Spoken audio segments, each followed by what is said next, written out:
Okay. Hello, my name is Matthew Green. I am a member of Team Seraph, and this is my portion of the sprint review.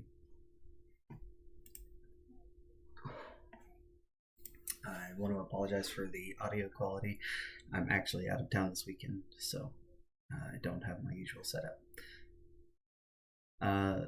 So first, I have this task here: feedback on pickup not collected. Um, So the story is, as a designer, I want to provide player feedback when health or energy pickup is touched but not picked up, so that the player will not feel that something's not working right. That's based on some feedback we've gotten in the past.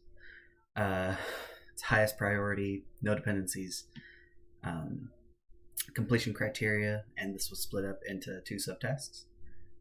The first subtask being when a health pickup is interacted with, but the player is at full health, the pickup will display a message saying health at max, play a little audio effect, and shake slightly. With the same thing being for the energy pickup, except for it says energy at max. And then, I didn't mean to do that. Okay, and so here are those subtasks. These have been completed, and I will bring up the game in a moment.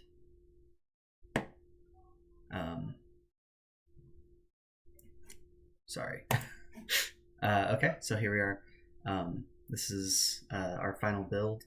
It was updated today at 6:25 p.m. Here is the build path. It's number 11.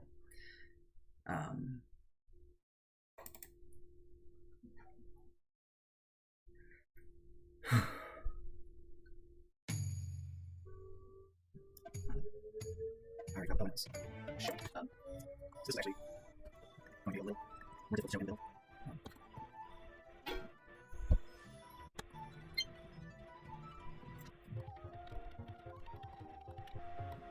Okay, here we go.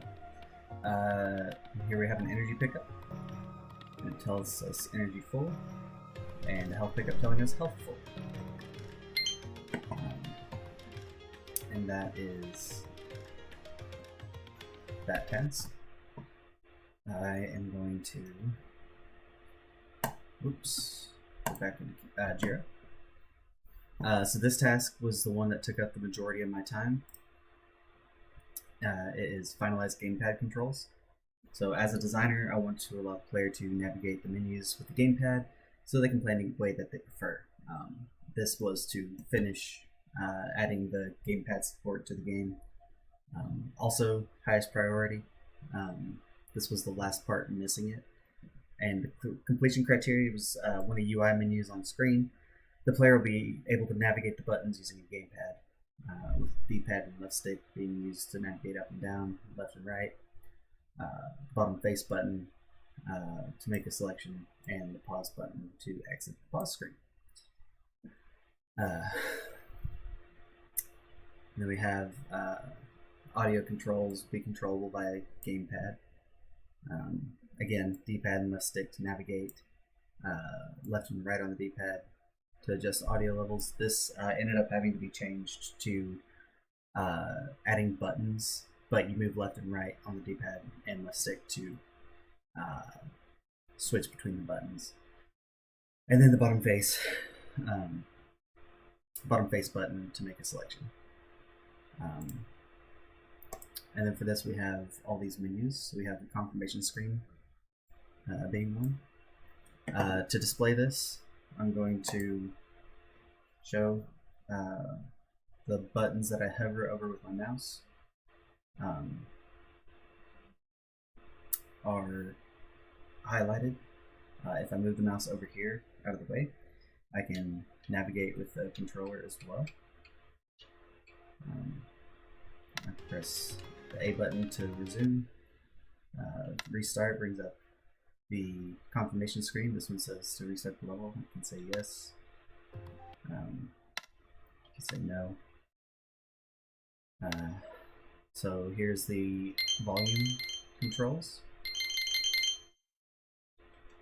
Oh, well, there's no music playing at the moment. Options, music. Oops. Sorry. I hear the music got louder. Turn master volume down. Sound effect volume up.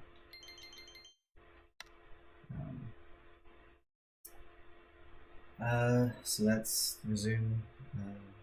So that's the pause menu. Here's the control screen.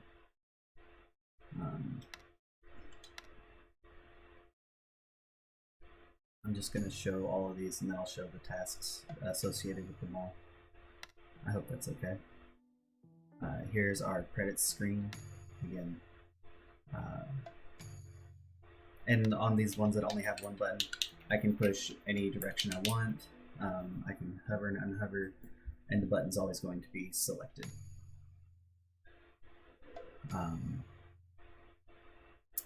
So yeah, so that's all of those. And so here we have the confirmation screen.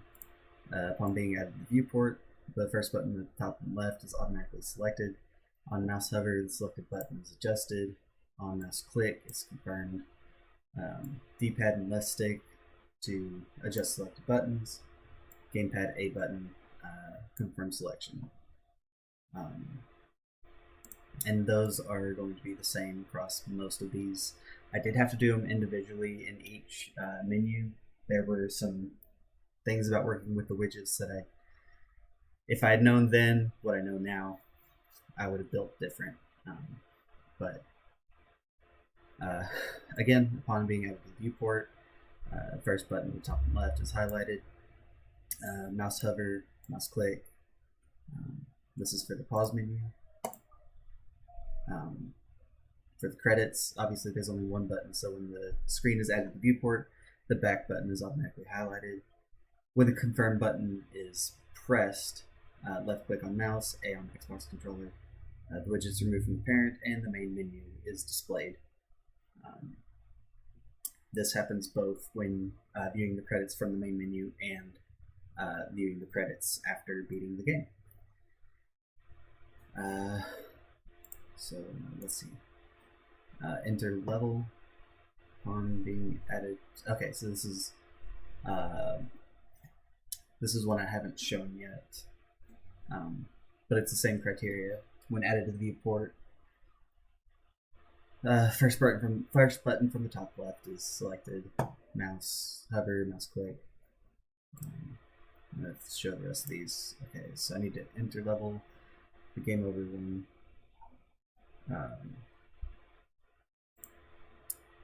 Let's see, the main menu.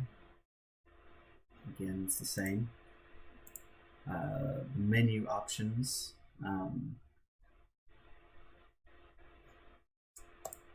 Let's see, the pause options.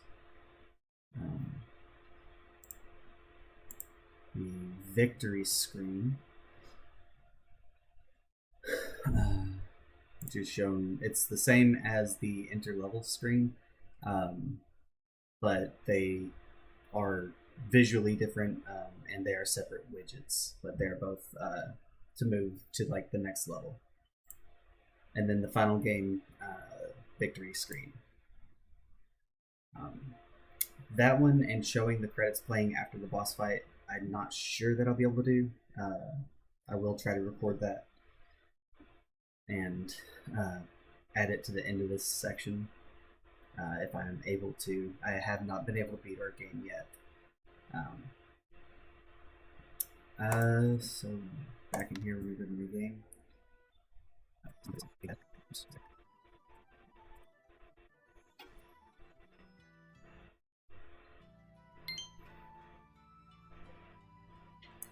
Okay, so here is the interlevel screen.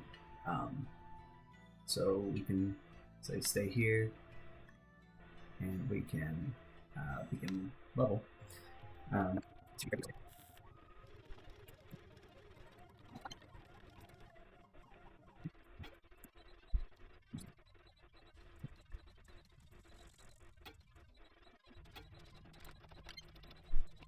Oh,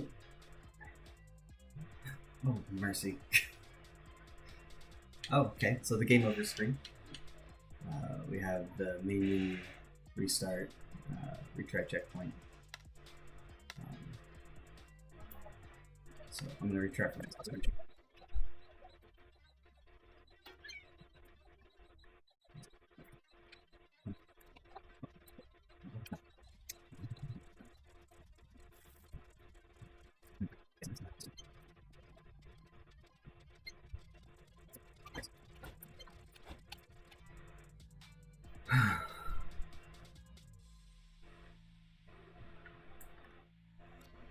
Okay, and here we are at the level complete screen. I believe this is called the victory screen in the tasks.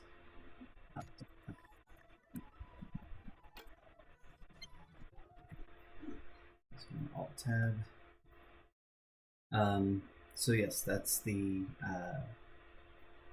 that task and its subtasks. I'm gonna go over a few that I didn't get a chance to complete. Dampen the Wise, Z's, parentheses Z's. So as a player, I want to be able to jump without the camera moving up right away, so that I can get a better sense of depth perception while platforming. This was medium priority, no dependencies.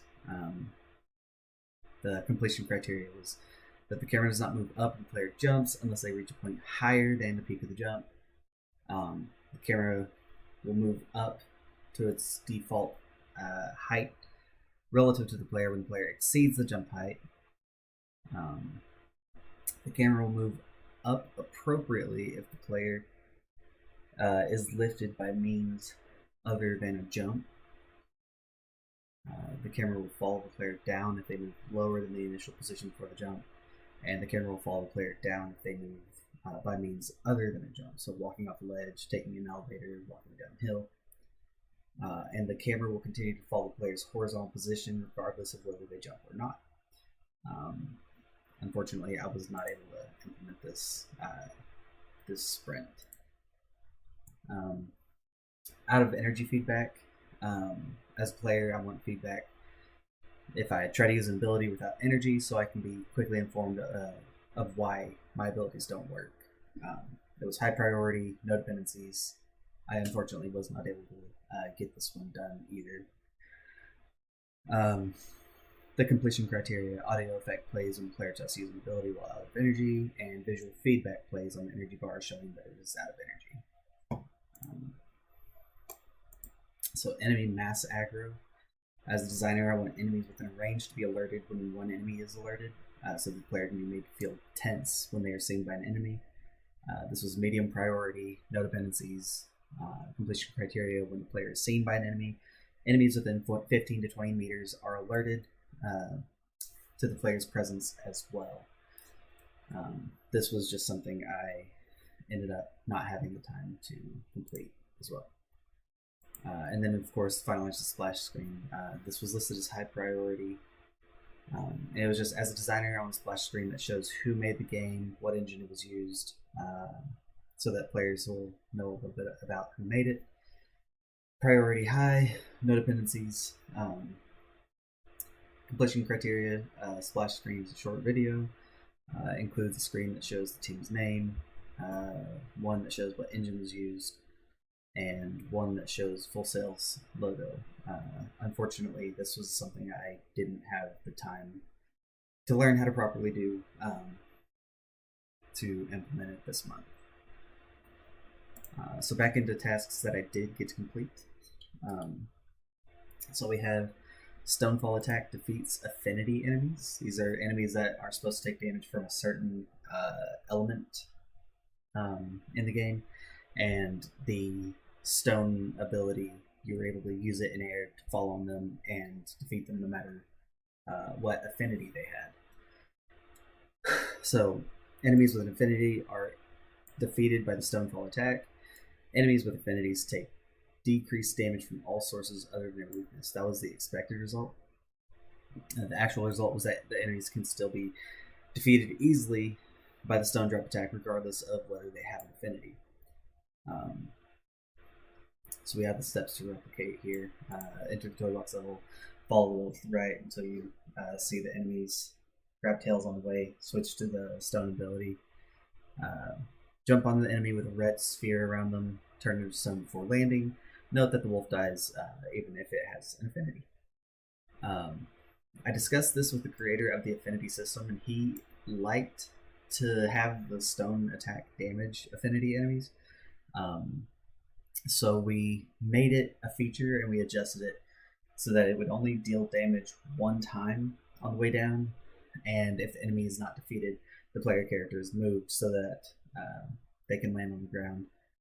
Originally, this was the move was capable of defeating the final boss with a single jump attack.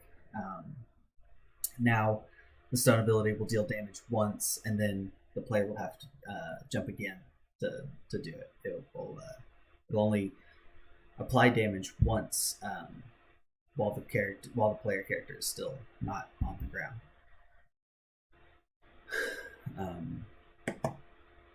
So this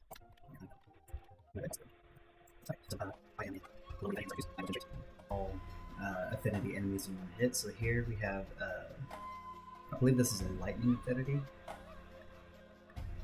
and one hit does in fact defeat that one. Now if I can actually read it, kind of hard to land from up here. Okay.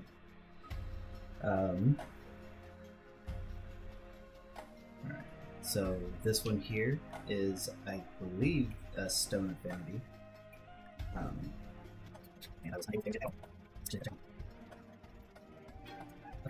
It does full damage to lightning, it does no damage to the stone one, and it should only do half to that one, and it does.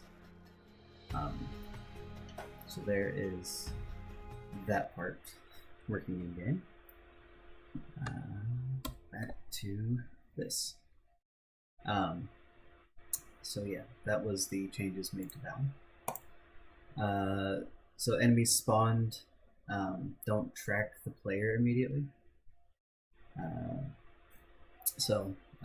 Enemies don't always auto-track the player when they're spawned in from the portal. Enemies will always lock on the player. The expected result is enemies will always lock on the player immediately when spawned from a portal. Actual result, often the second enemy spawned in will not be alerted to the player's presence. Steps to replicate, enter toy box level. I won't be doing this in the toy box level. But yeah, so that's that one.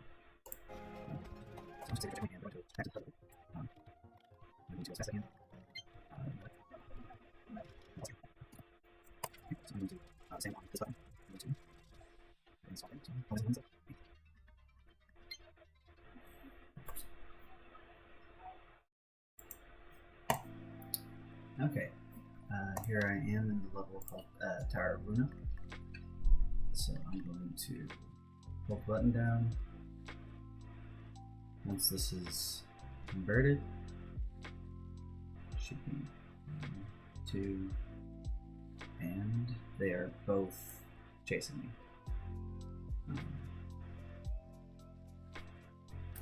It took longer to show than I wanted. Okay, back to my tasks. Enemies overlap player character, so enemies will overlap player character sometimes when catching up to the player character. Enemies expect the result. Enemies will keep a reasonable distance from the player character for the player to attack.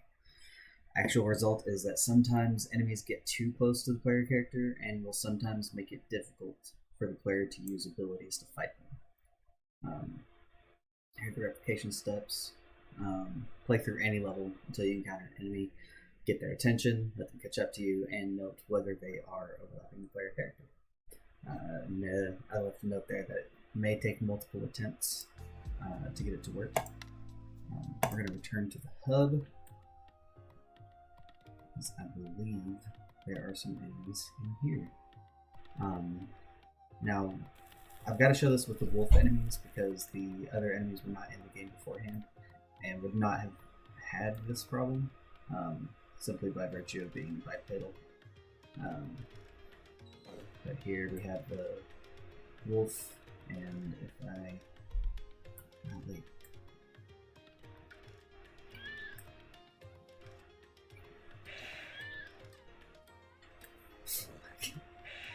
Well, as you can see, it was not able to overlap me, and in fact there's a stationary one here I can show. For this, all I really had to do was move the location of the capsule collider to the front of the wolf. As you can see, they don't go through the player character. Okay, back to my tasks. So this one is going to be another hard one to show. There's not any levels that actually... Oh, yes there is. Okay, I will have to close and relaunch the game though.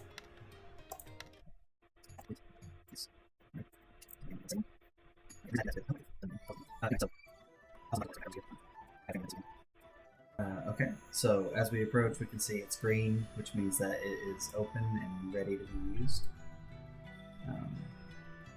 I'm going to attempt to backtrack.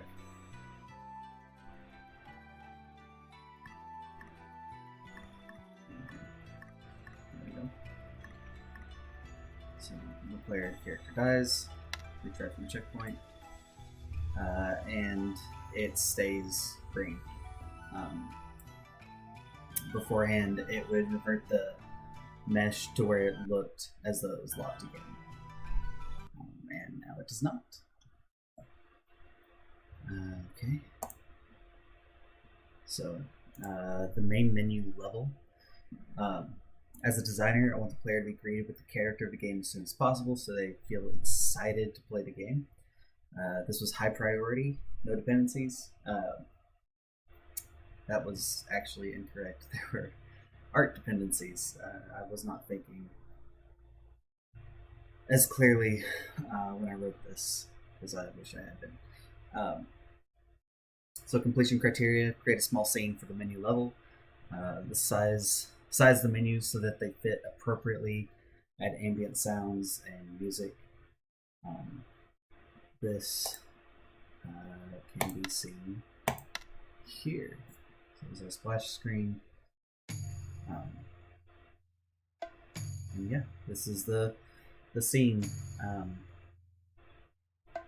populated almost entirely by assets from our artists.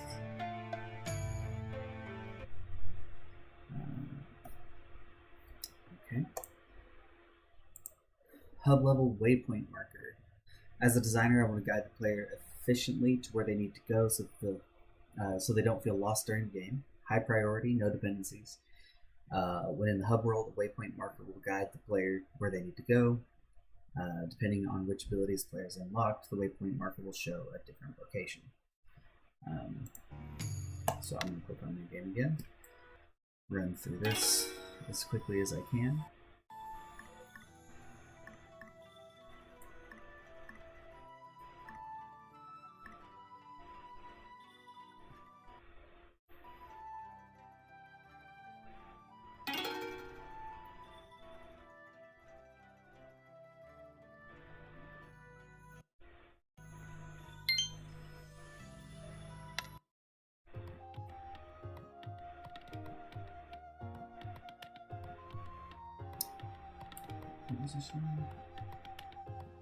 Yes, the waypoint marker. So this works on a variable saved in the game instance. Every time you beat a level that is not the introduction level, an integer gets increased, and these trees are looking for that. So it's this red one here, yellow, all these colorful little oak trees around. I did code in a little developer key so that I can increase it each time. I'm going to press that now.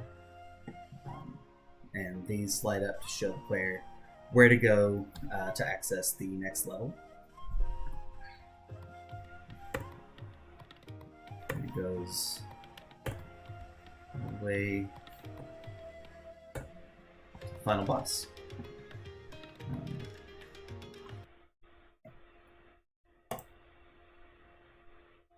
Let's see, finalize the credits.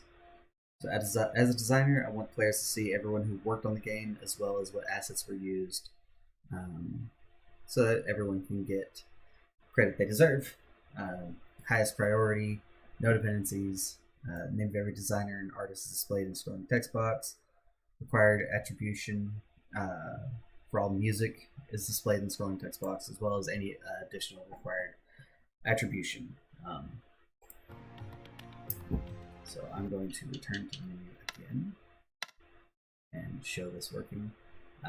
Now the main menu song here, as well as the credits song, were written by a student from the sound design program. Those will be the first credits under music.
So there's that task completed. Add music to the stone level. This is as a designer, I want the player to hear music while playing through the level, so that the player can be guided to feel a particular range of emotions during the level. High priority, no dependencies. Music plays when the player starts the stone level. Music continues to play for as long as it takes to complete the level, and music is not too loud. I'm going to show this one and the next one back to back because they're essentially the same, just for different levels. And this one's music to the time level. Again, same story. I want the player to hear music throughout the level so they can be guided to feel a particular range of emotions during the level. High priority, no dependencies. Music plays when the player starts the stone level. Music continues to play for as long as it takes to complete the level, and the music is not too loud. This one's also been completed. In fact, because I don't recall if I've said it for all of them, all of these under done have been completed. And then I will also just show this one really fairly quickly.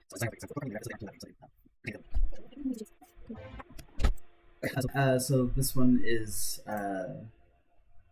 adds sound effects to the crumbling floor. As a designer, I want the player to hear the sounds of the floor crumbling when they interact with it so they aren't pulled out of the game. High priority, no dependencies. When the crumbling floor is broken, a sound effect is played, and the sound effect is not too loud by default. So I'm going to show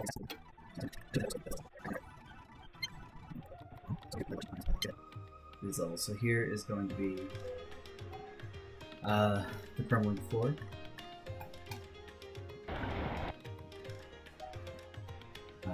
There was the sound effect for that.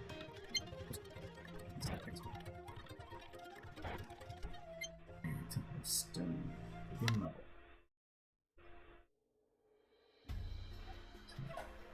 Here, as we enter the level, we have this music playing.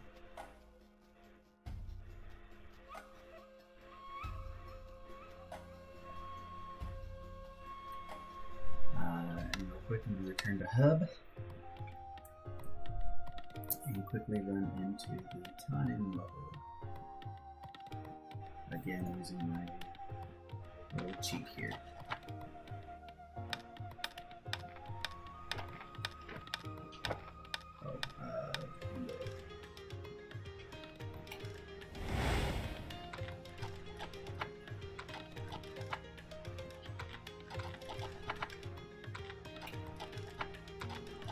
What?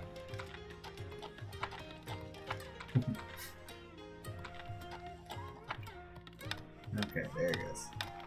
Must not have hit the button before.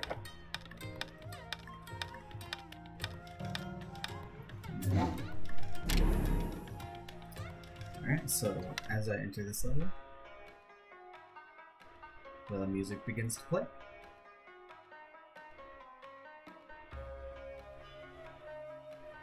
Okay, and that is it for my tasks for the sprint. Thank you for your time and have a wonderful day.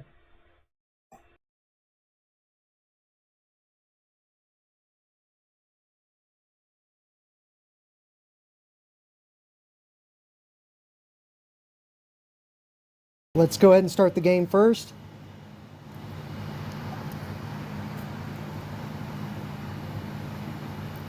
Go in here, go to the...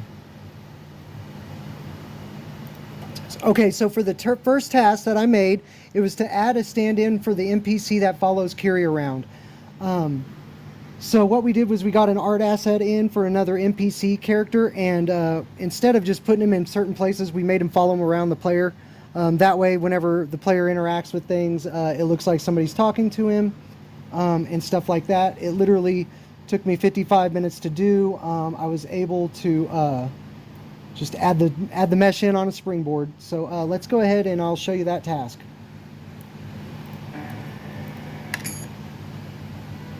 Okay, so as you can see, you see how there's a little Kiko mesh right there, and he stays with him. He's actually animated right now. I can move around. Sorry, I can move around, and he stays with him, jump, and all that kind of stuff. And all right, I'm going to move on to the next task. So this next task is to add the trees to the starting area. We got the new trees asset in, so what we did was we went ahead and we had to put the, we got the materials, we got all the meshes, all that kind of stuff in there, textures and everything, and all we had to do was place the static mesh in there and then add the textures to it and tweak the stuff like the way we wanted it to be. So, all right, had to blend the colors, make sure they went with it, had to make it look like it was a forest area, and had to add it into the correct areas. It took me 2 hours and 30 minutes to do because this was the first time I ever did it. So let's move on to the visualization. As you can see, the trees are all in here, and there's oak trees and big tree and all that kind of stuff. And yeah, made them green and make sure that the wood blended with it and everything. So all right, next task. The next task system for the starting area. The old one was bad. It had a bunch of geometry meshes in it. Needed to take them out, take out the additive and subtractive geometry meshes, and replace them with a new, more realistic theme and realistic thing. I just used the modeling on it, so that's why it took me 3 hours like I planned. Let's go ahead and I'll show you that task right now. So as you can see on the outside, here's the outside of the cave. Made it textured with the rock assets, that's with the other stuff. I kept the old assets that were in the cave before and just placed them back inside and built it around it. I think left the little hole in the building, and yeah. Go outside real quick. And as you can see, there's the back area of it. And all right, yeah. There's the grass asset that I was talking about. So for the next one, I added in the new Torii Gate into the starting level. The starting level is right here. Basically what it needed to do was take out the old block mesh, put in the new asset, and replace it where the block mesh was. It was real easy, added the material, took me 30 minutes. Gonna go ahead and show you what it looks like. So like before in all the other levels, I wanted to make sure that the Torii Gates led you to the checkpoint. So I made it like a little Japanese theme that lined up, along with the grass that gives you a path to show you where to go. It leads you right to here, and yeah, Works pretty good. I'm going to go ahead and show the next stuff. So the next one is to add the new asset to the checkpoint mesh. So at first I was like, man, I'm just going to create a new block mesh for it, and did it, but then they had time to do the new shrine static mesh. So I just turned around and added that in as the materials and stuff like that, and just kind of replaced the task with it. It took me 3 hours to do. So let's go ahead and take a look at what it looks like. This is the new shrine mesh that they added in. I added the colors and I added it to the BP on the checkpoint and everything. Yeah, I think it looks great. I'm going to move on to the next area and the next task. So for the next task, what I did was I added music to the Divine Courtyard. Basically add a track in that loops, make it's believable, starts playing when the level starts and ends when you go to fight the demon boss at the end. Right now, just for time's sake, I'm going to just show you what it is when you start it out. It does quit, it does everything. I thought it was going to take me an hour. It actually only, or 2 hours, it only took me an hour. Made sure that it had to blend with the theme and it was the right volume to hear all the other stuff. So let's go ahead and check that out now. As you can hear, there's the music playing. It's kind of an upbeat and everything like that. And it follows the player around, and it will end when you play the boss. But like I said, I'm going to make sure that the boss doesn't take too long. So let's move on to the next task. Okay, so the next task is to add trees to the Divine Courtyard. This is just like the starting area. Just pretty much make sure that the trees and the colors are a godly training area that fits the Divine Courtyard. Take out all the other block meshes and replace them with the tree assets. This one took me the longest because I was trying to use it to blend all the colors, so it took me 2 hours instead of 3 hours. And let's go ahead and take a look at that. As you can see, I made the pink ones and all the other small ones. There are shadows on those, on the smaller ones, but in the background ones there is not, because if you left them on, it was going to kill the game. I did not want to put too many trees in because Matt added his waypoint trees in, so I didn't want it to be flooded with trees, and I wanted the player to have an open space to train. Yeah, all right, I'm going to move on to the next task. This next task is called Add Grass to the Divine Courtyard. I went ahead and skipped the starting area one because it was going to take up too much time and I have more issues than I know what to do with. So I wanted to just show this one. This one is just to add grass to the Divine Courtyard, make sure that the grass looked believable and that it didn't kill the game, because that was a big time issue with me. That's why it went to 7 hours. And fortunately it was under an hour under a day, but it took me that long because this was the first actual area I did putting the grass in and stuff like that. So let's go ahead and move on to that and I'll show you. As you can see, the grass is moving. I had to take the wind texture down and do that. I changed the size of the grass and the foliage so that way it blended. I used the material on the floor so that way it blended with the material and foliage that was in the level. I'm going to move on to the next task now. The next task that I was going to show is the shrink down the Divine Courtyard level. Before the instructor said, and other previous playtesters said, that the Divine Courtyard was a little too big. So I wanted to rearrange the levels, and while putting in the boundary roofs and stuff like that to make it smaller, take all the excess room out, make sure that I compress the training areas while still giving the player a chance to work on learning their abilities. And yeah, make sure that all the alterations flowed and that it didn't, you know, it made sense that I did it, what I did. So I originally did 3 days, but I was able to cut it down to 1 day, 2 hours and 40 minutes. Let's go ahead and take a look at that now. As you can see, you'll see that there is a lot of room. There was a lot of room here, and I mean, you can literally traverse it within a couple of seconds now. It's nothing usually. Okay, so for the next task is the add visual effect to the burnable block blueprint. The burnable block was just a yellow block. So I wanted to make sure it had a fire particle system whenever you hit it. Make sure that it shows that it's hit with the fire ability, that it should burn, and that it should disappear after the fire ability burns it a little bit. It took me 2 hours instead of 4 hours, 2 hours and 15 minutes to be exact. Let's go ahead and take a look at that right now. So as you can tell, I have the fire ability. I'm running up to the burnable block. Here it is. It looks like wood. I added wood to it. You hit it with the fire ability, it turns it on fire, adds a sizzle, and burns away and goes away. All right, now I'm going to move on to the next task. The next task is create the new cat enemy in here. It was basically I had to create a brand new blueprint from the enemy as a child.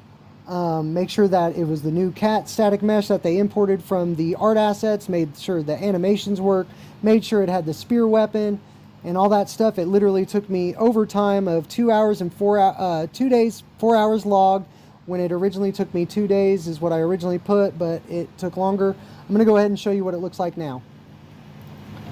So as you can tell, I'm going to go in here. I'm going to kill this guy real quick. So as you can see, the cat moves around. Here he comes running at me. He makes a hiss sound when he hits me. See? And then I moved so he wouldn't kill me, so I didn't die. And then if you hit him with this, he does a meowing sound when he gets hurt. Now he'll get a sound when he dies. There it is. All right, now I'm going to move on to the next one. So for the next task, I needed to create a new brazier torch BP for the fire level. What it was I needed to make it look believable, like it was a real brazier, that it lit on fire when you hit it with the fire ability, that it changed the textures, all that kind of stuff. It needed to go with the damage over time mechanic that I created. I will get to that after I show you this. Yeah, so let's, it took me 3 hours and 50 minutes logged when it originally thought 4 hours. So I'm going to go ahead and show you that mechanic right now. So as you can see, it's already lit, but it is big enough. You can see how it's lit. It has the coal and stuff like that. Let's go ahead and I'll show you this right now. This one is not. As you can see, it's cold. When you hit it, it lights up and it gives you that. And as you notice, it doesn't damage you like it was before because of the fire. All right, I'm going to move on to the damage over time mechanic right now. This is a create new damage over time. What I wanted to do is in this level, it's a snow level. I wanted to make it to where you damaged because it was so cold and you had to light these braziers so you didn't die, basically. It needed to make sure that it stopped whenever it hit the torch. It started when you weren't around the torch. And yeah, it took me 4 hours, 30 minutes whenever I thought it was going to take me 5 hours. Let's go ahead and take a look at it now. So as you go out here, you get away from the fire. And as you notice, you're going to get hurt. Did I make it that big? Hang on. Yeah, there it goes. See? I was moving too fast. But as you can see, he's hurting. He's doing the little damage. And whenever you come up here and you light it, it stops. So the damage is supposed to be like a second long. As you, one.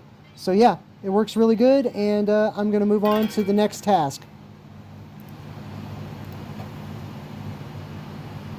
Okay, so as you could tell with the last task, I was supposed to add it to the fire level. I've already added to the fire level, as you could see.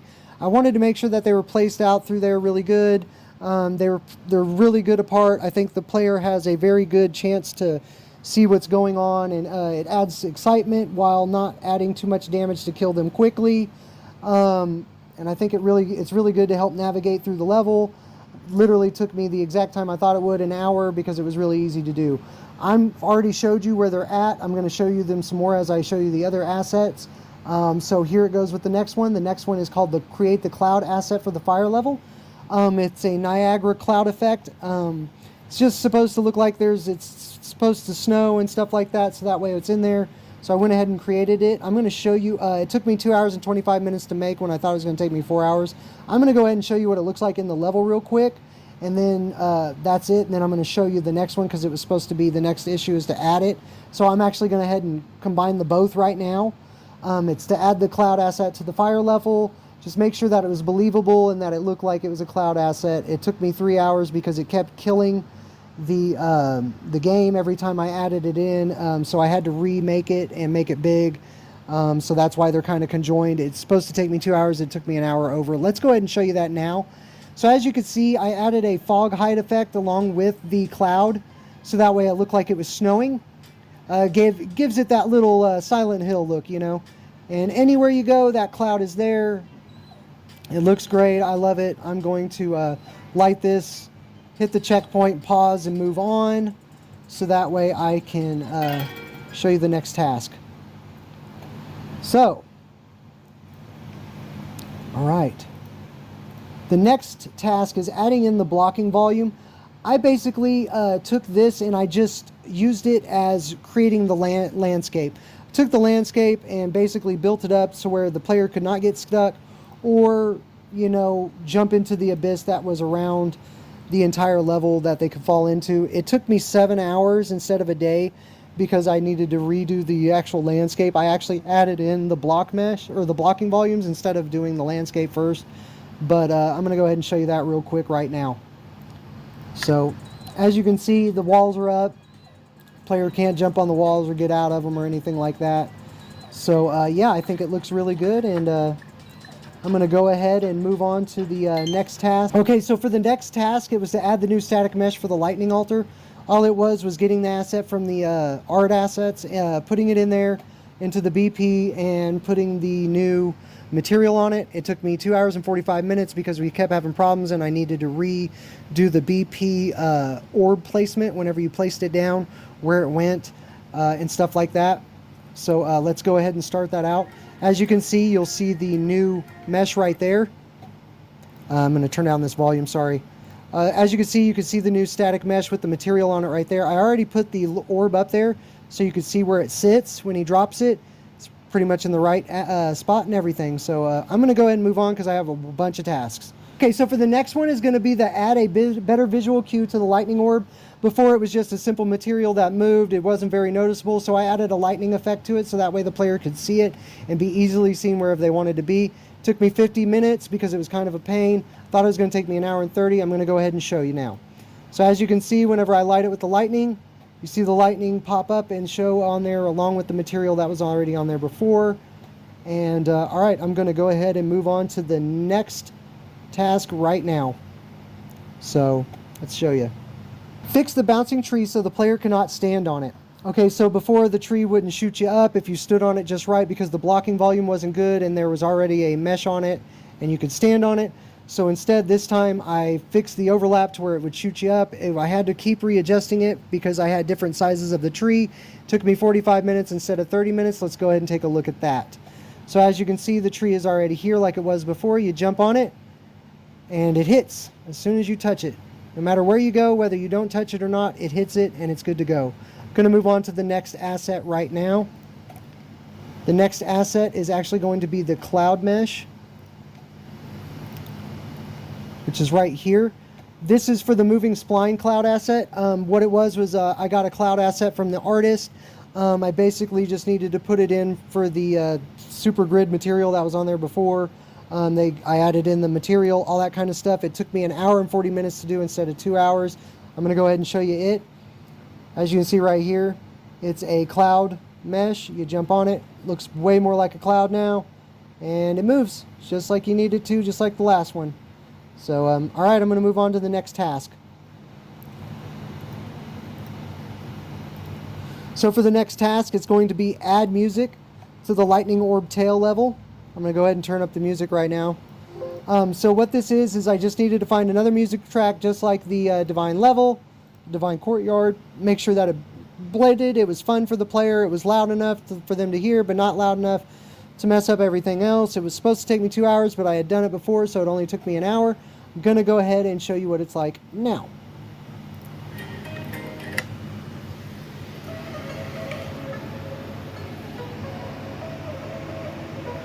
Kind of low, it's going to get louder.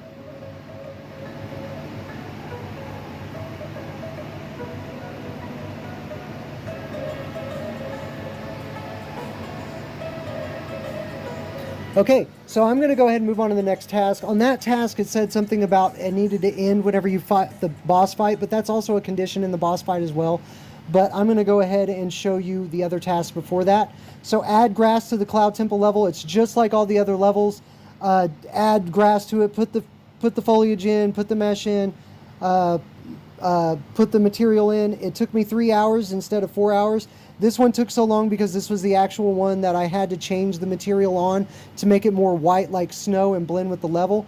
I'm going to go ahead and show you now. As you can see on the ground level, there is the snow on the grass, and on the foliage right here, you can see as it's a little more white as well. I'm going to go ahead and move on to the next task. This grass is actually in the entire level where it's practically needed. Let's go for the next task, which is going to be add trees to the cloud temple level, just like the divine courtyard, just like the starting area. Get the art assets in, make sure the color's right, make sure they're in the right thing, make sure the theme flows, and yeah, and stuff like that. It took me 2 hours instead of 3 hours because I had done it before, so I'm going to go ahead and show you what it looks like now. This one is there. These yellow ones are to go ahead and show you and reminisce you of the lightning level itself. If you look in the background directly in front of you, there's a blue one. That's to reminisce the ice on the trees and everything to show it off. I'm going to move on to the next asset now, which is actually going to be the light assets added into the Cloud Temple level. All right, so add the new light assets into the lightning level. Basically take out the old block mesh, put in the new ones that I found. Tried to use the ones that were already in the project that I had imported before instead of using the art assets from the artist because they didn't have enough time to make it. Thought it was going to take me 2 hours. Instead, it took me 1 hour and 45. Let's go ahead and take a look at them again. As you can see, I put it in the same spot. I also added one over there. I think they look great. They give that little rustic feel, and it goes with the stylized look. Let's move on to the next task, which is the breakable wall. Let me go ahead and kill the enemies in here, and I will show you what it looks like. Well, I snuck up on him, didn't I? Okay, so here we go. Let's check out the issue. Okay, so it says add the new crack texture, but instead I didn't get a crack texture from the art assets. So what I did was I just put a new material on it after having to replace it. It took me 30 minutes to do instead of 1 hour and 30. I had to make sure that it blended with all the walls that it had next to and make sure that the player could identify it easily. Since they saw it this first time, they will. I added a camera to the breakable wall so that way they knew exactly what wall it was. I'm going to go ahead and do this in tandem with the sound as well because I had to add sound to this. The sound was to make sure that it broke, and along with it, when it destroys, it breaks. When it ends, it stops. That's the main thing. Make sure that all of them, when it's fallen, it stops. It took me 1 hour to do instead of 1 hour and 30 because I was able to do it in tandem with the crack texture. Let's go ahead and take a look and listen to that now.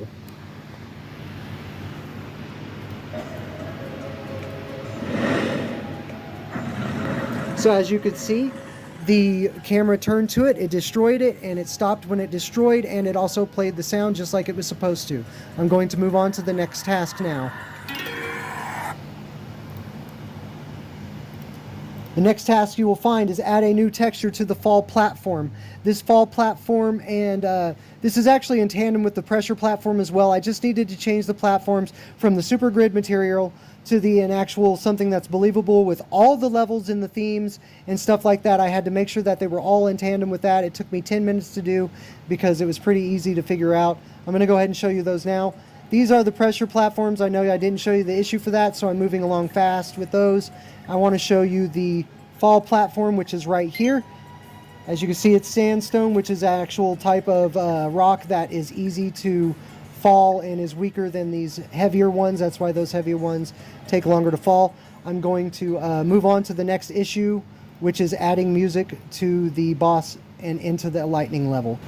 Okay, on this one, this is the add music for the end of the boss level of the lightning orb tail level.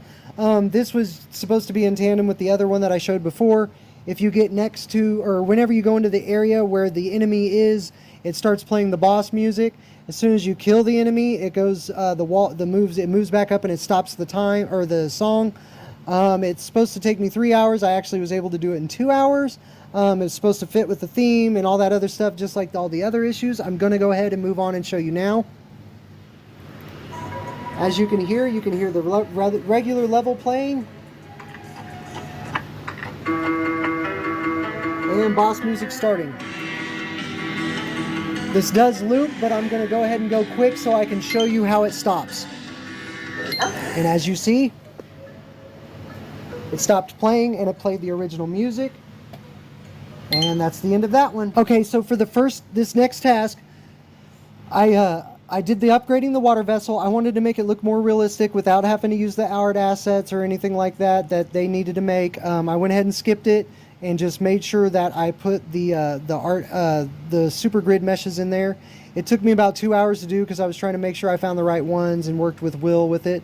I'm going to go ahead and do this next task in tandem with this because they both go together. It's add a visual effect to the water vessel. So I wanted to give something for the player to know when they hit the water vessel with water. So I add a visual effect, something that was water, and I got with him to do it. Took me about 2 hours and 30 minutes. So it was about right on time, and I think it works great. So let's go ahead and show you. So as you can see, it's just a bunch of wood and a little platform. And yeah, so that's the first part. And then when you hit it with the water shows up on there. And it also gives you a little water ball attack that shows up as well for a visual effect. And that's my task. Okay, so for the next task that I did, it was upgrading the torch BP. It's basically you light it and it moves up and down the platforms. This was Will's BP, but I wanted to change the meshes and stuff to give a better visual aid and make it look more believable. Had to work with Will on doing that, which was fine. It took me 3 hours and 40 minutes because I was having trouble with some of the assets. I did not want to use the art assets. I wanted to use the assets that were already in the game. So that added a little bit of a level of difficulty for me. So I want to go ahead and show you that real quick. As you can see right here, it's a little brazier kind of thing, not really a brazier but a torch, sitting on some metal. It's got some lightable stuff, so if you hit it with the thing, it lights the fire. So for the next task, it was to add in a stand-in for the Eclipse weapon that follows the main character. So what I did was I added in the mesh that the art assets gave us, and it looks really good. I had to put on the material, all that kind of stuff, so it took me an hour and 15 minutes. Just pretty much I had to put it on a springboard, a springboard, just like the Kiko mesh, the NPC, so that way it follow him around and everything. I'm going to go ahead and do the next task along with it because it goes in together with it. So it's to make the Eclipse stand-in mesh appear. So when the player goes up to get the Eclipse, he does not have it, and when he gets the Eclipse, it's supposed to appear. So I went ahead and made it like that, and did a couple things to it to make it like that. It only took me 30 minutes. So I'm going to go ahead and show you both these tasks right now. So as you can see, he does not have it on him. He presses E to get the Eclipse, and it appears, and there is the mesh that appears. It stays with him as he jumps, stays with him as he moves, actually bounces up and down like that as it's supposed to move, and that's it.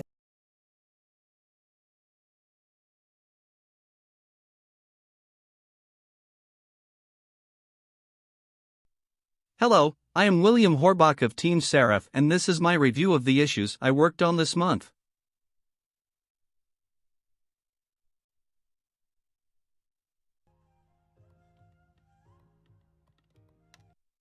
First off, I painted the landscape of the canyon level a more appropriate color and added foliage assets that we got from our art team.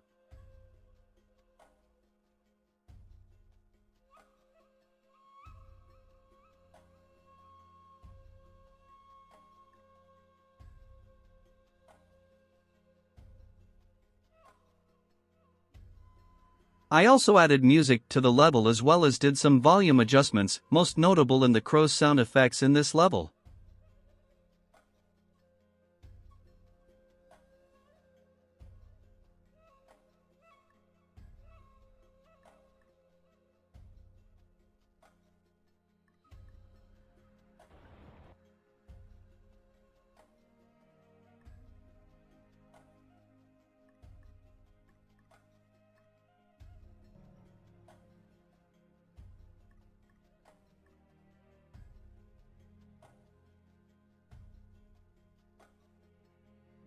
I added an updated texture to the ruin walls.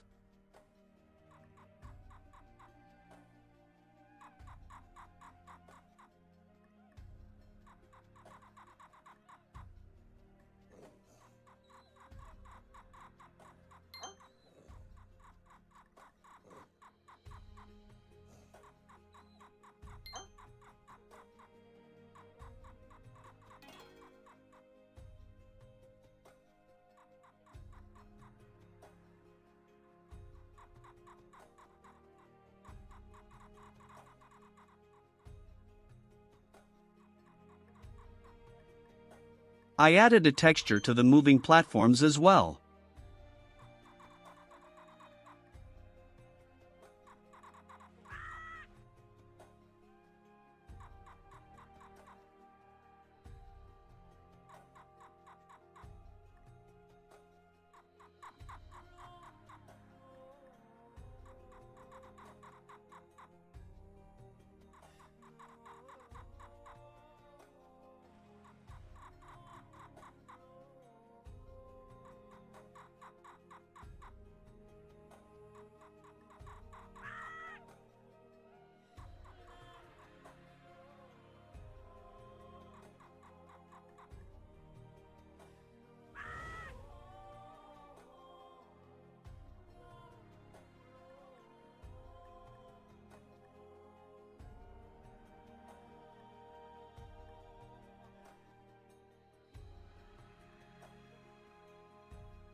I finally made this final moving platform reachable so the collectible near its pinnacle could be reached.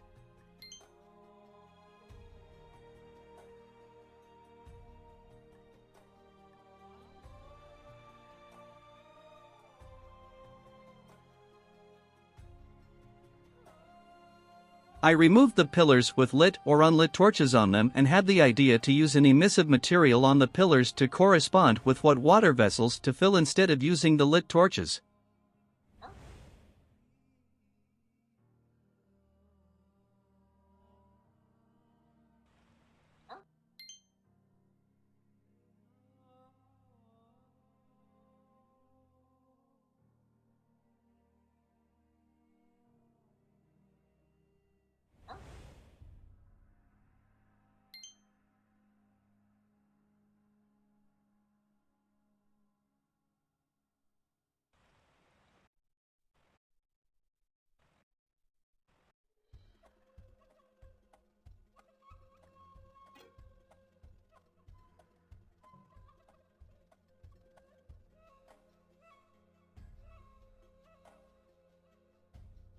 I updated the look of the main building here to look less bland. I used the roof asset from the art team and used a translucent material for a glass-like effect for the front window area.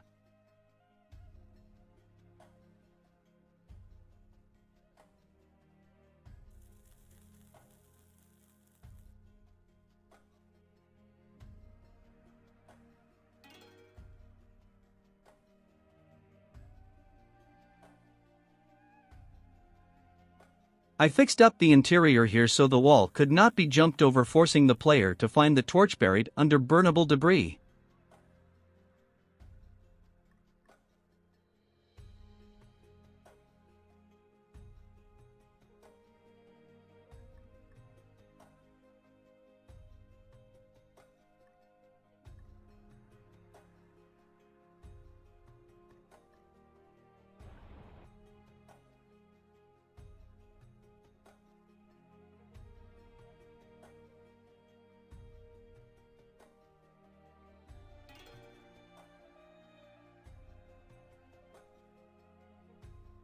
I made it so the Yukiana boss does not attack before crossing the threshold of her arena.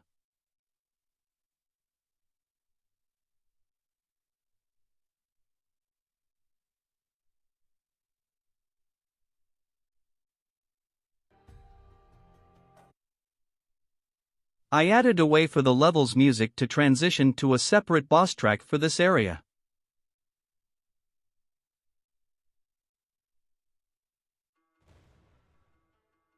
I replaced the placeholder mesh with the Yukiana mesh provided by the art team and set it up to use corresponding animations for its attacks and when it dies.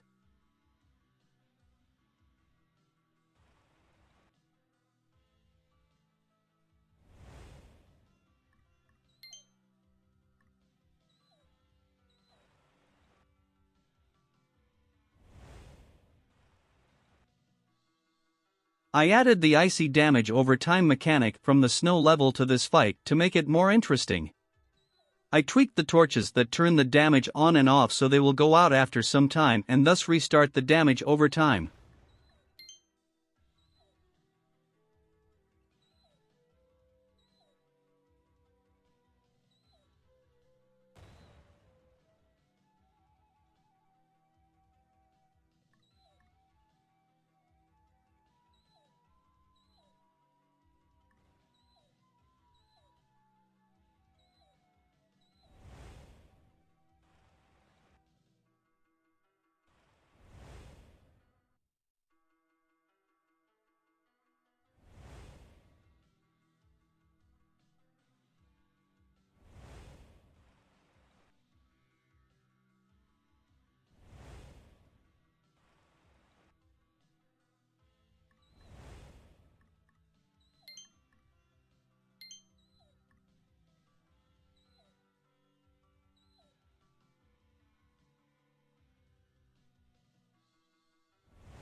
Like the first Yukiana, this one will not attack until you get into its arena.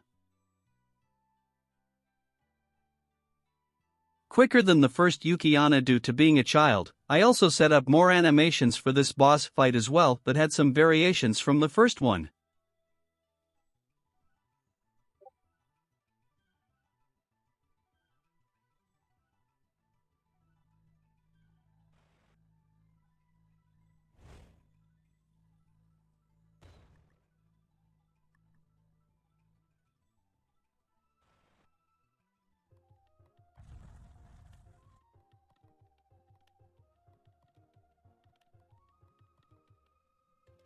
The Demon King will wait until the player is in his arena before attacking.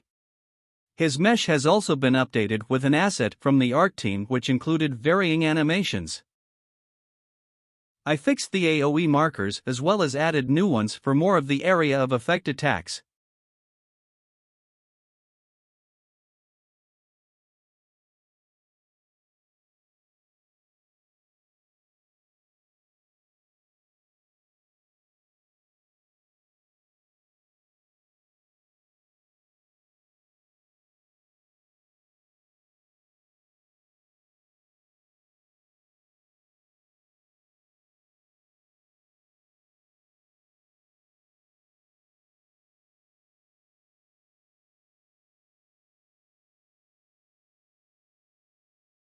I fixed the rock slide attack to actually work, however, I could not get it to be repeatable so it only goes off once near low health.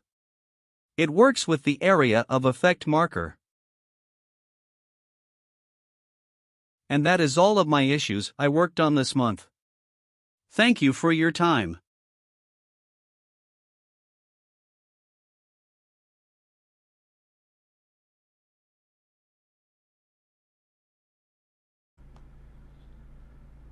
Hello, this is Jordan Gray with Team Seraph, and this is my final build submission for the sprint review.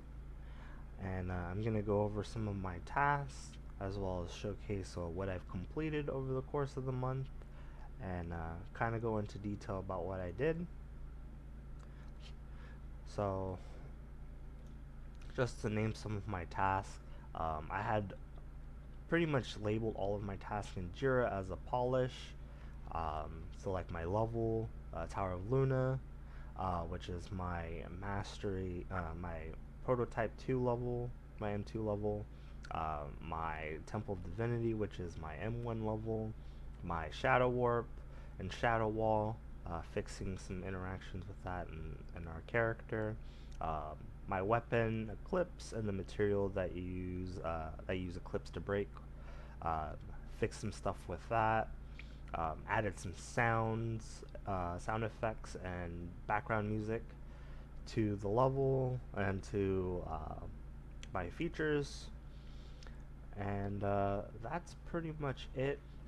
So just to kind of go into detail about what I did, added in some final assets for the Tower of Luna. This is just to wait, I think I added it in here. Let me pull it up. So essentially, I just wanted to replace some of the assets that were already in there, replace some materials, build the lighting when it was done, pretty much make it presentable because it's pretty much in block mesh. Same thing with the Temple of Divinity.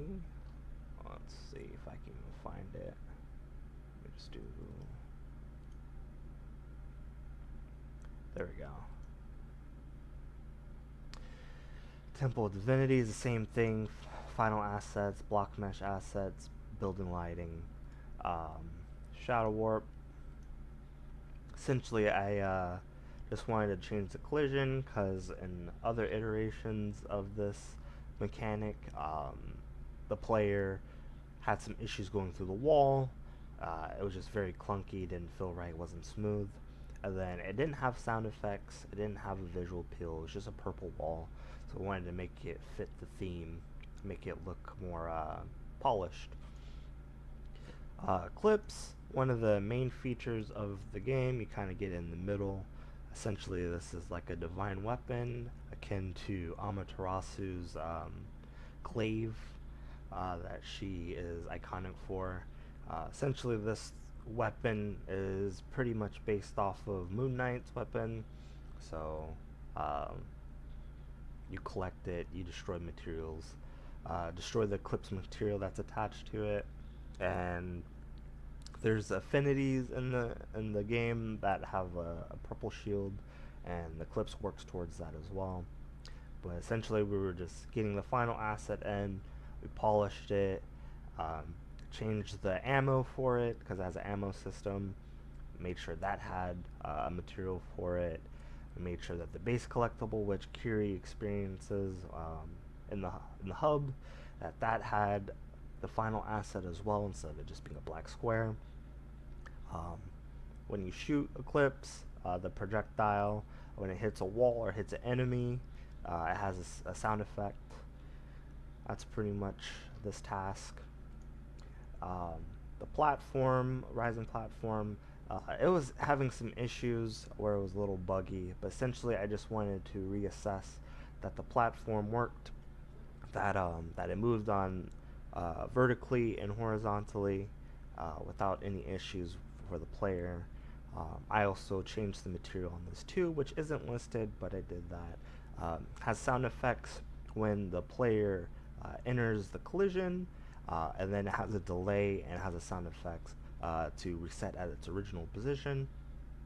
Just another polish to my mechanic. Tower of Luna. This is just the music that plays in the background. This is attached to, I believe, the main music slider. And we might have a slider for the in-level music outside of the mastery. But this and the temple both are the same thing. Just adding in music so it's not just silence. And that's pretty much all my tasks. Tower of Luna, Temple of Divinity, Shadow Warp, Eclipse, adding music to Luna and Divinity. And that's all I had for my tasks. So 299, 300, 301, 302, 303, and 304, and 298. So those are all of the tasks that I was assigned for this month. And I'm going to open up the project.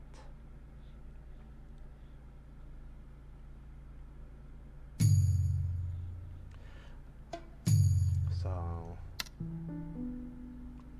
the credits, my good friend Anthony Ferris worked on this song as well as the main title music. We have the credits, we have the artist, we have the music, archive audio, which is Anthony, my friend, credits, all that. And then this song as well. Controls, on options. So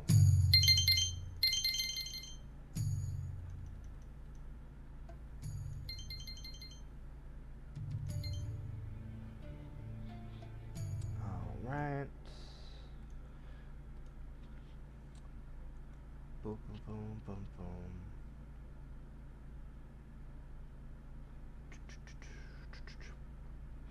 Alright. So we're gonna go to new game.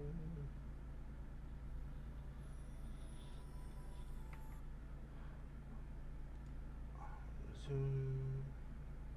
Wait, turn to menu.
So this is Jordan Gray with Team Seraph, and this is my Tower of Luna level.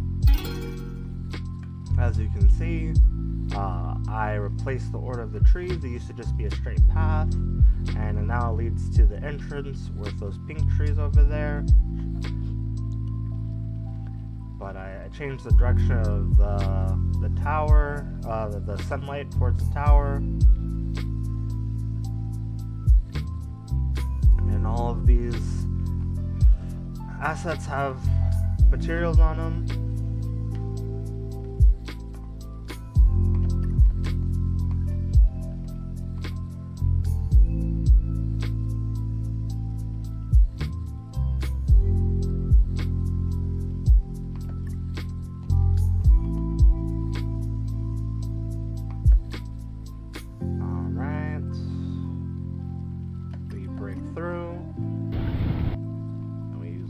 Vessel.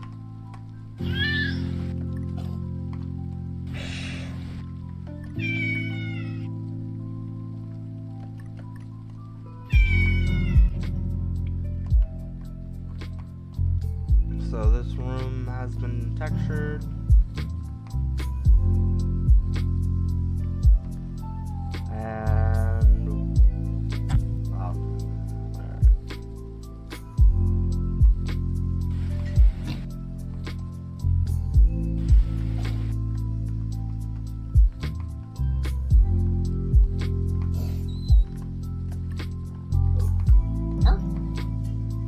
So this whole area has grass added into it.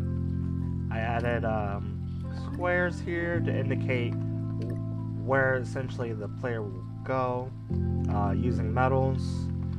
And this kind of leads to the first path.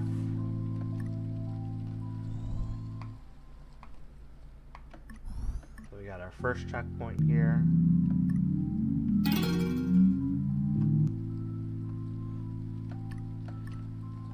All these platforms are retextured.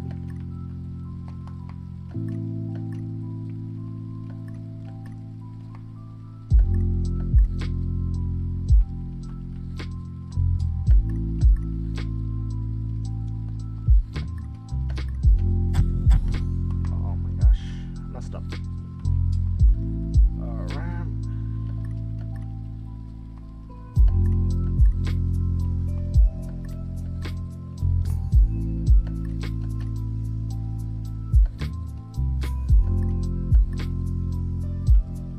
So I added grass into this area because I thought it was just as important, and it's on the bottom of the level. And then the clips material is changed to this blackish texture. If you get really close, you can see it move. I thought it was just really good. The ammo has been replaced, so it fits in theme with the projectile.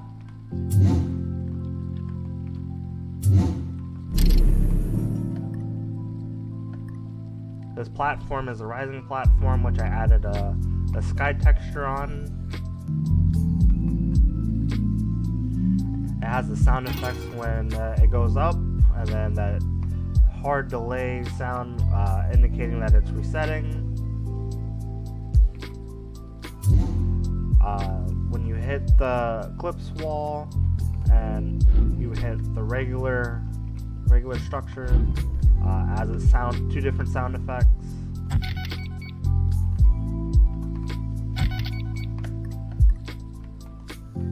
When you phase through the wall, when you do it correctly, it plays a sound effect.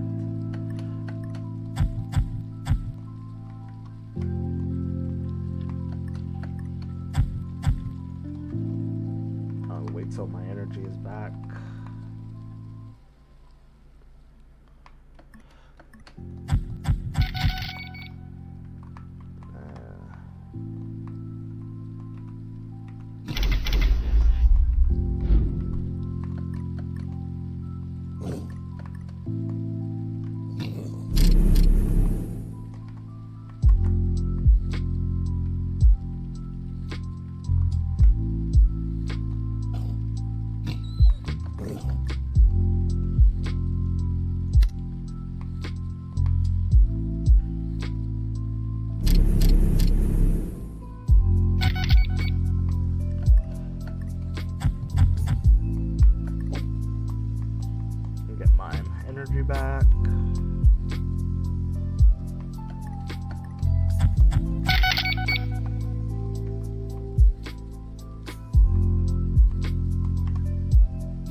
had to rebuild this.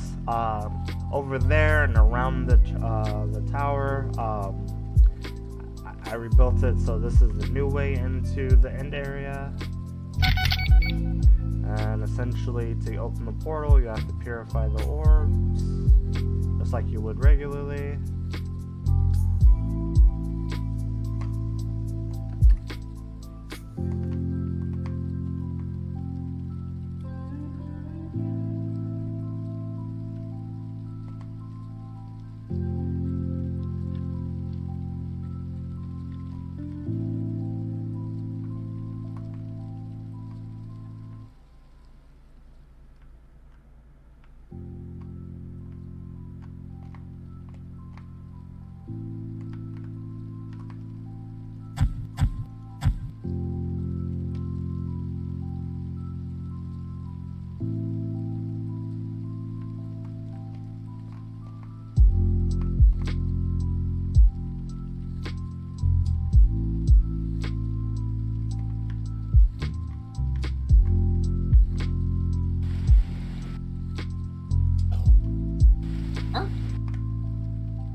And the portal opens up. You get the tail.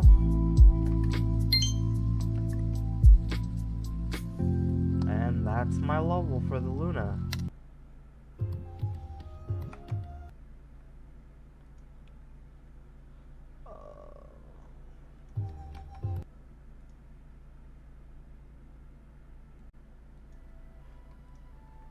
And this is Jordan Gray with Team Seraph, and this is the Mastery level, the Temple of Divinity. As we can see, we have final assets in here.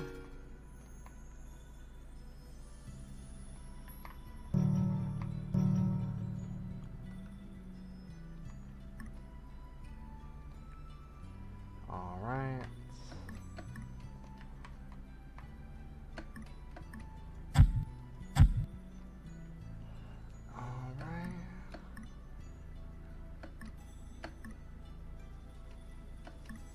Checkpoint. Added some trees in here.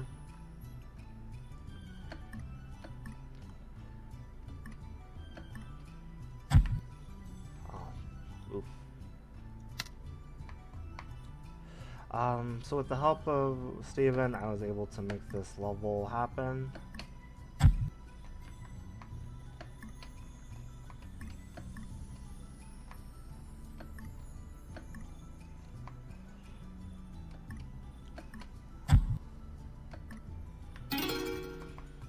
We got a rising platform, as we can hear the noise.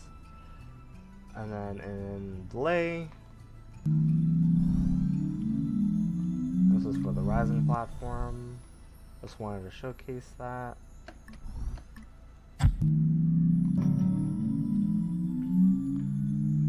Alright. So we have our walls with the Eclipse material.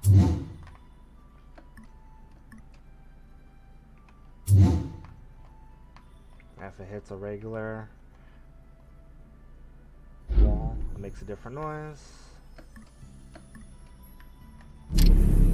When you pick up the collectible ammo, it makes a noise.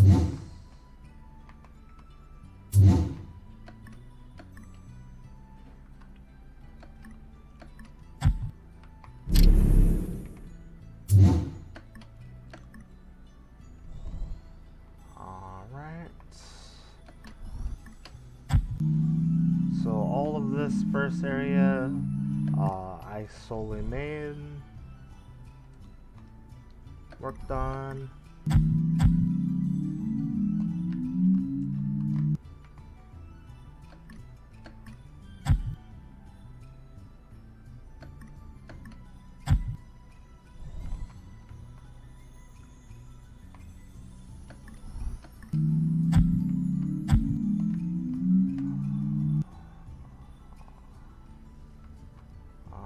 the checkpoints up here.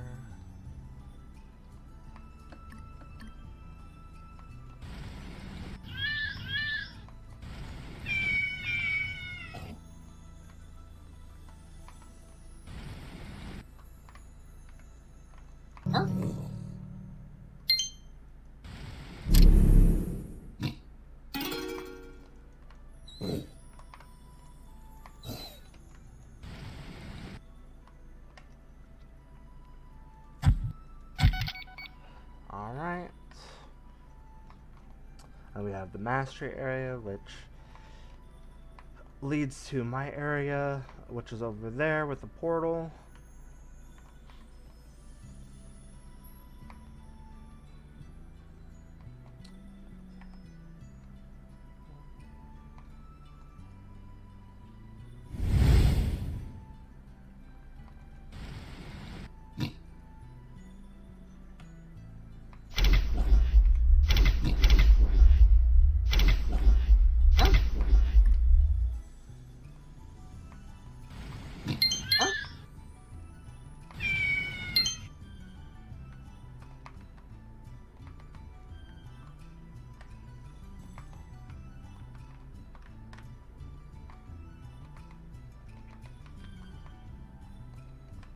Alright.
Let's try that again.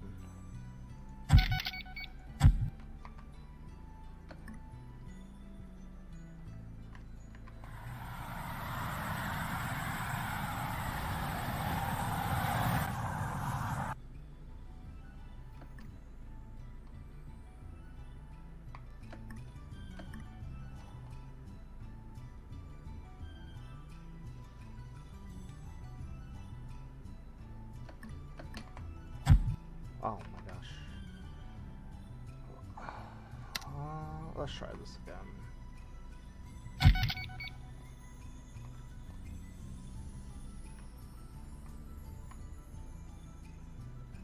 Oh.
Here.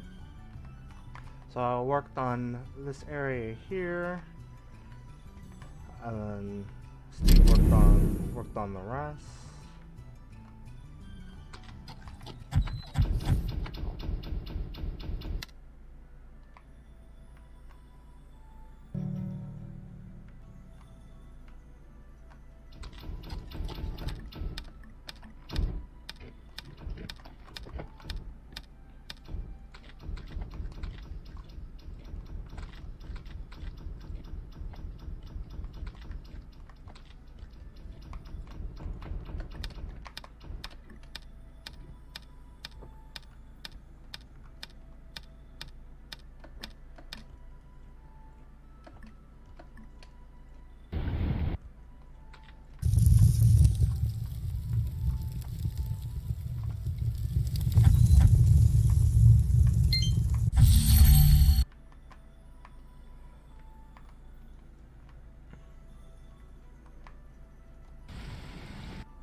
checkpoint.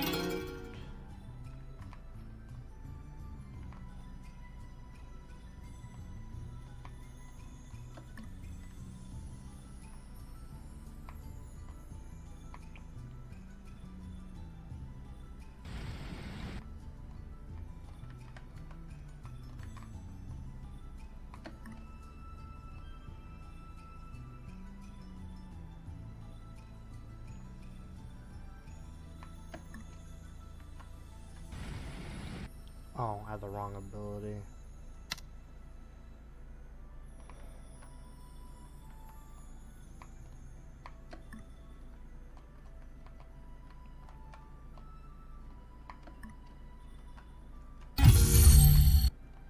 Alright.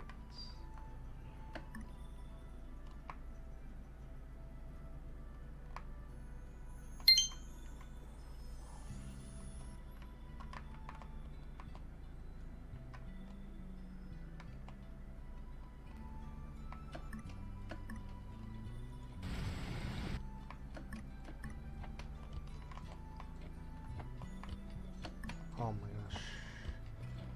Try it again.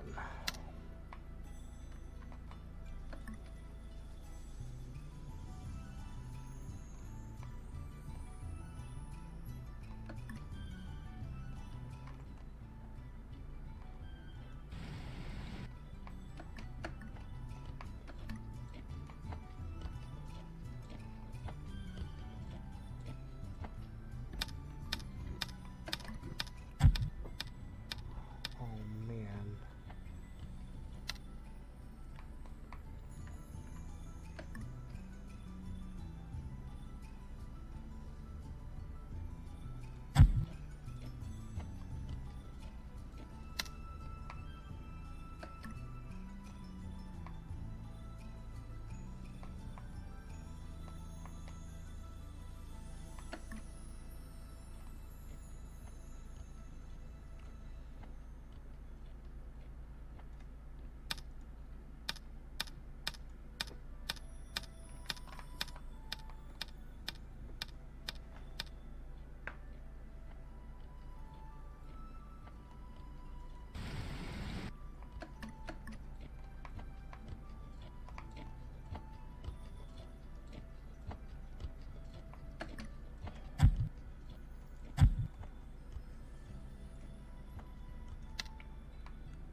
Alright. Stone. Here.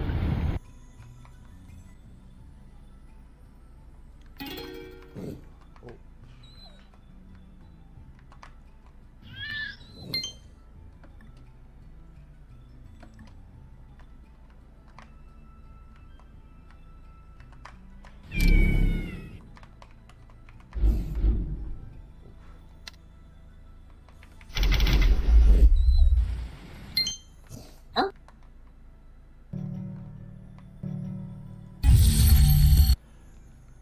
Alright.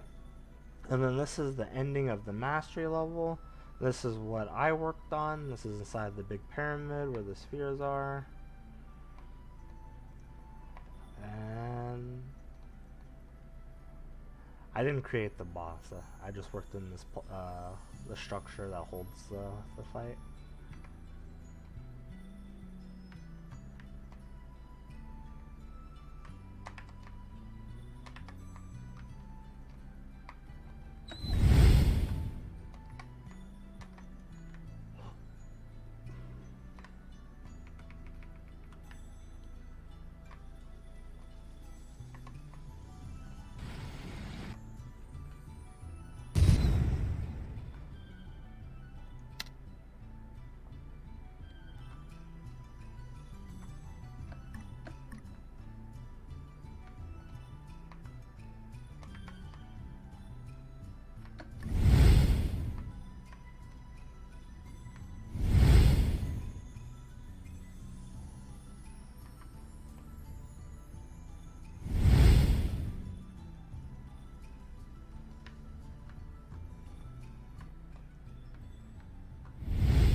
Alright, and that is the boss. We got the tail upgrade. We can purify this orb.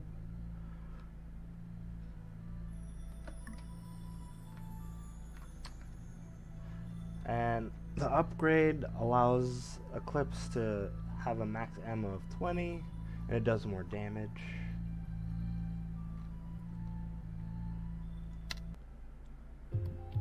And once you beat the mastery level, it opens up the boss battle with the Demon King, and that is the Temple of Divinity, the master level.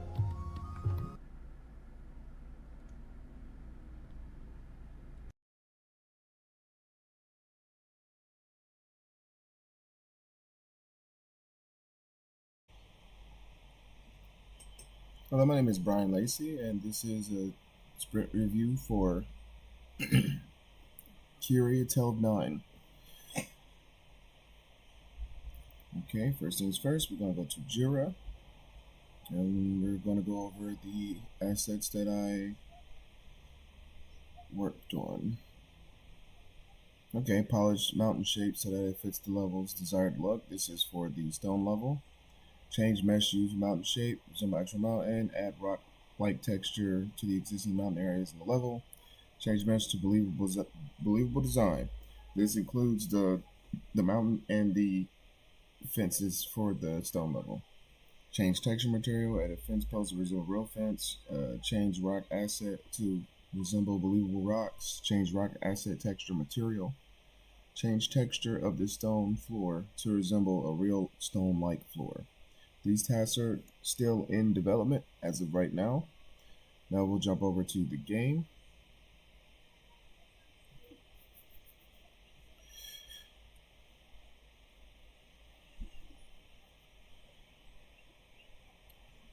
All right.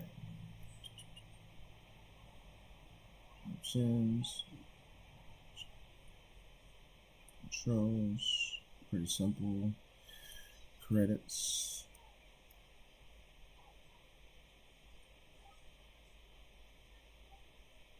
Our wonderful team. All right. Jump straight into the game.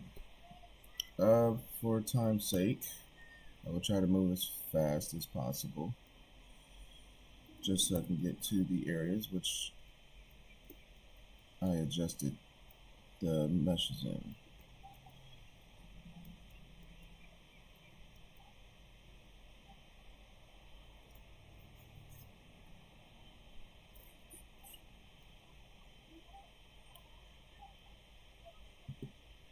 And so far, this game is already looking like a masterpiece, in my opinion.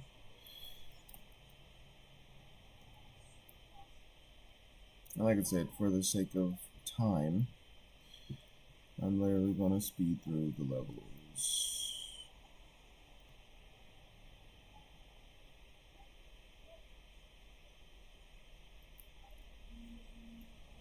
Come on, open up. So I'm pretty sure throughout the rest of the game, or the player videos, that they'll show that's what these areas are for. But since I already did texture designs, I'll be making this as quick as possible.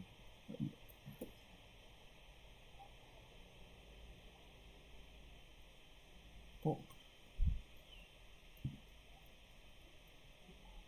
I need the thunder ability for the next level.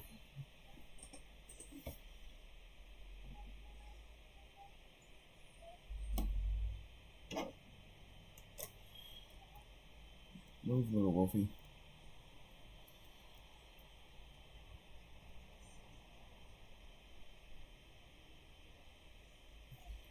So basically all I'm going to do is jump into the level, grab the ability, and move to the stone level.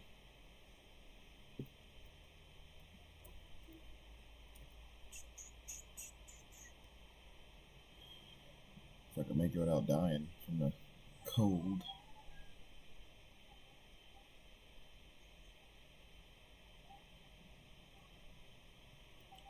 Checkpoints.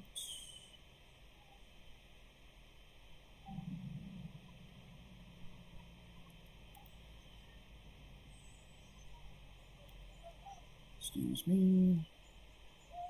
Just moving through, fellas. Jump, jump. Collect the key. Why not? Get the collect. Ah, no. Can't afford to die and play through. I'm gonna die anyway, but you know.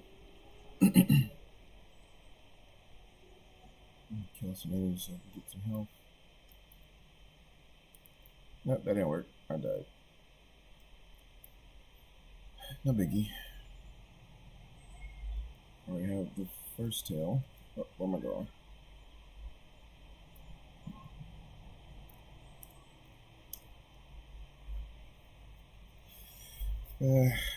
This is one of the reasons why I don't want to do it through the build, because it takes me forever to get to where I actually worked for this portion of the game. And there was a small section, so, you know, it's fine. Contribution is contribution. Alright, to the door. Open the door with the key. Get away from me. Jumpity jump jump.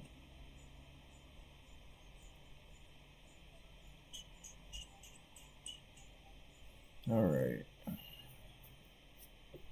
Wonder if I leave with it before I can beat the boss, but it still counts.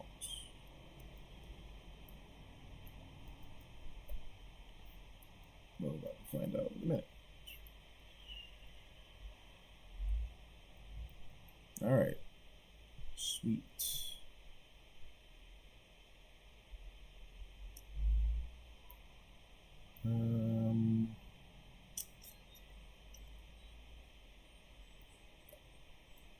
I guess I gotta speed through this one too. And Steven's level is massive.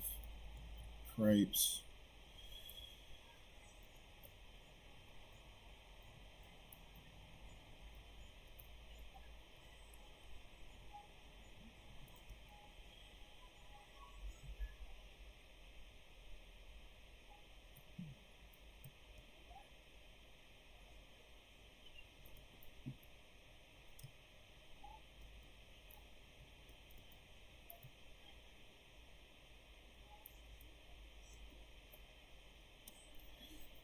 Wish there was a quicker way to get to this part.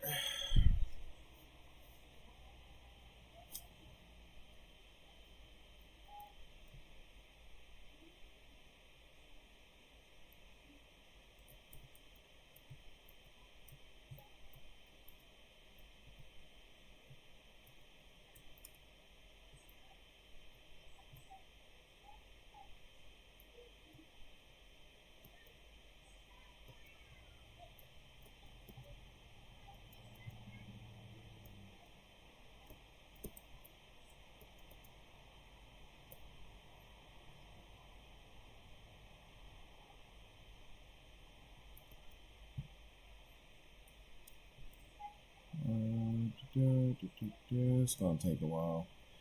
Just gotta get past this level and I can show my work.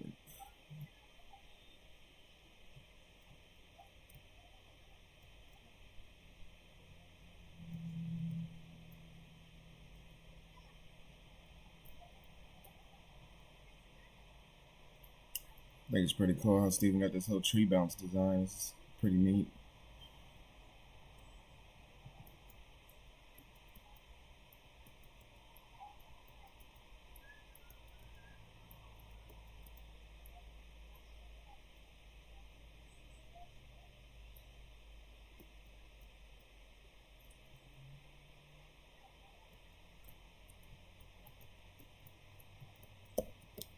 Yep, that's close.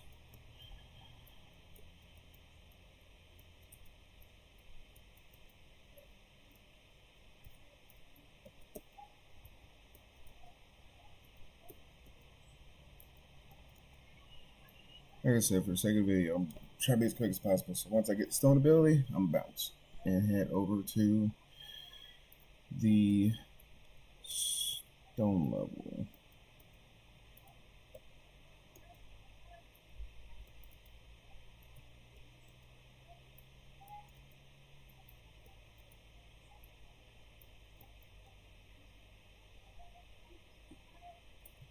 That. there. Where's the stone ability at? Okay, find it.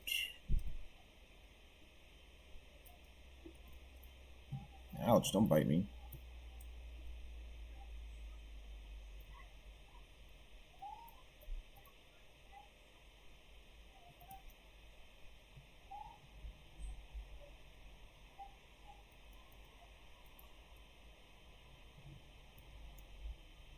Come on. There you go. Hi-yo. I think this is where I get the stone ability.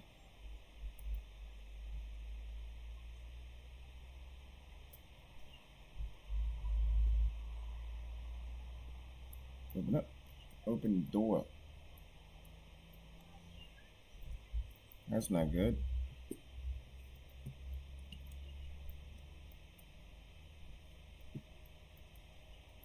What? Why are you not dying? Oh, he hit me one time. That's crazy.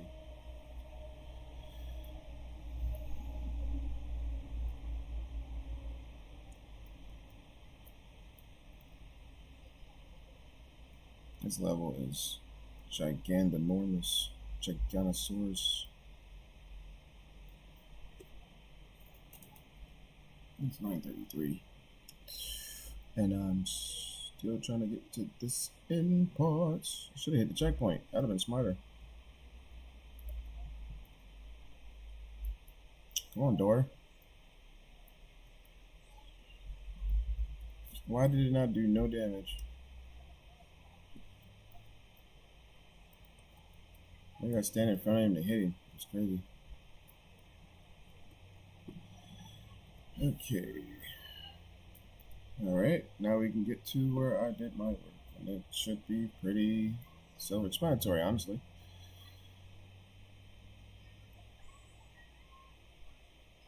Stone ability, swappity swap. Bounce. Slam.